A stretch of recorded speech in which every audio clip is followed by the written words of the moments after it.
O que são políticas públicas? Você já pensou nisso? Esse é o tema de hoje, se ajeita aí. Na educação do campo, existe uma relação essencial e fundante entre três conceitos: campo, políticas públicas e educação. Em outras palavras, a educação do campo somente existe porque no contexto democrático, os movimentos sociais resistiram, lutaram e fizeram interagir o campo, as políticas públicas e a educação. Mas por que esse tema é tão controverso?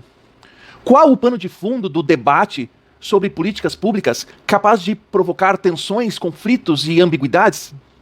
Tudo começa na educação do campo com a luta do Movimento dos Trabalhadores Rurais Sem Terra, o MST, que culmina no Programa Nacional de Educação na Reforma Agrária, o PRONERA. Essa luta é ampliada a todos os povos do campo na primeira Conferência Nacional de Educação Básica do Campo, em 1998. Já na segunda Conferência Nacional de Educação Básica do Campo, em 2004, as lutas se consolidam ainda mais, fazendo interagir movimentos sociais, universidades e outras instituições. É aqui que surge o lema Educação do Campo, Direito Nosso, Dever do Estado. A própria educação do campo é, portanto, um exemplo de democracia ampliada e de cidadania real, pressionando o Estado a responder com políticas públicas sociais e educacionais direcionadas às especificidades dos povos do campo. As políticas públicas são o Estado em ação, através de programas e projetos que visam dar efetividade, concretização e materialidade aos direitos, considerados aqui de forma ampla, desde os direitos humanos até os direitos individuais. As áreas mais sensíveis das políticas públicas são as áreas sociais, previstas no artigo 6º da Constituição Federal, ou seja, educação, trabalho, moradia, lazer, segurança, proteção à maternidade, proteção à infância e o tripé da Seguridade Social, saúde pública, previdência pública e assistência pública. Por isso que, às vezes, no lugar do conceito de políticas públicas, se utiliza o conceito de políticas sociais. Mas por que a área das políticas públicas voltadas aos direitos sociais é a mais sensível? Para responder, temos que voltar às dificuldades, tensões e ambiguidades da democracia e da cidadania. Temos que pensar os conceitos, sobretudo os conceitos políticos, como territórios em disputa, como se fosse um jogo de cabo de guerra. Assim, democracia, cidadania e políticas públicas são territórios de um jogo de cabo de guerra.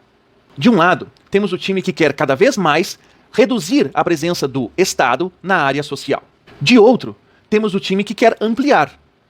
O primeiro time é o da democracia restrita, da cidadania abstrata e da redução de direitos e de políticas públicas na sociedade. O segundo time é o da democratização ampla, da cidadania real e da ampliação dos direitos e das políticas públicas na sociedade. O primeiro time diz que a democracia, a cidadania e as políticas públicas são para todos. Já o segundo time faz a pergunta incômoda: será que a democracia, a cidadania e as políticas públicas são mesmo e realmente para todos?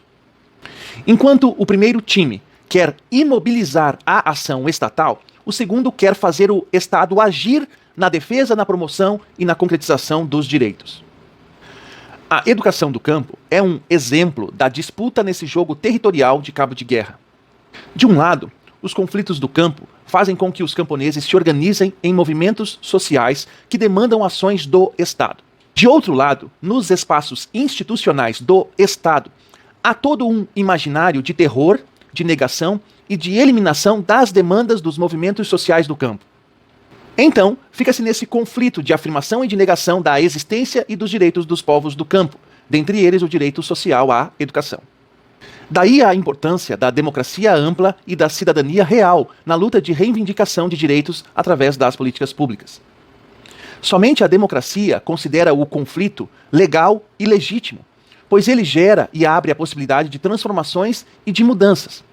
Portanto, a educação do campo não é importante apenas para os trabalhadores rurais, que ampliam seu conhecimento e suas demandas por direitos, mas também para os próprios agentes estatais, que passam a olhar com outros olhos os povos do campo e suas lutas. Se os direitos sociais estão previstos em textos legais, isso significa que não existem na realidade social. Se os conflitos sociais existem, é porque jogam bem na nossa cara a violação de direitos na realidade social. Se os movimentos sociais existem e lutam por direitos e políticas públicas, isso significa que a mera existência formal de direitos não basta.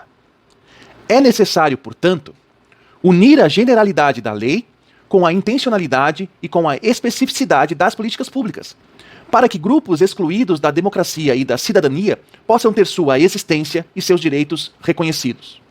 Era isso por hoje. Sumam da minha frente e bons estudos sempre. Tchau, tchau. Nos vemos em breve.